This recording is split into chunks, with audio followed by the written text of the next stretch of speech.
Question 6 would like us to use trigonometry. So whenever you hit a trigonometry question, it's always a good idea to start off by making yourself a note. So, toa,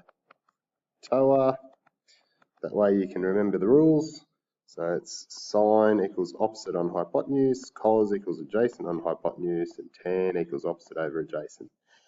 And so what I like to do is I then like to go through and label my sides so that I don't get confused. So knowing this is the right angle, this one would be the hypotenuse.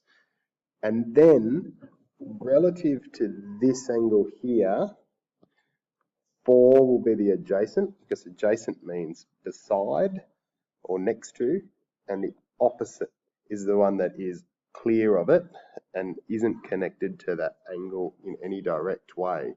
And so now what I'm going to do is I'm going to decide which rule I'd like to use. And the way that I do that is I have a look, and I've got an adjacent and I've got a unknown hypotenuse. They're the two that I'm hunting. So I have a look up here and I'm deciding that I'd like to use the cos rule this time.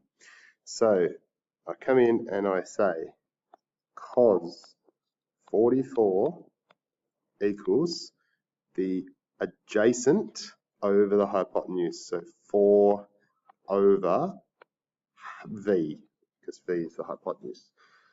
Now, when you come to do this section of it, you can use transposition to first move v up here, and then in the second move cos 44 back down. But usually what we do is we just remember that we're allowed to switch these two so that they swap positions.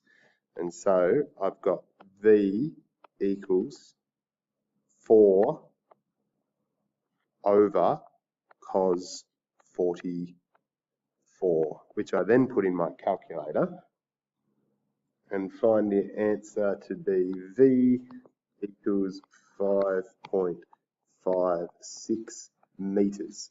And just as a double quick check, I have a look and think 5.56 meters, the hypotenuse is definitely going to be longer than the short sides, so that would make that 5.56 and this 4. So yes, I've probably got that answer right.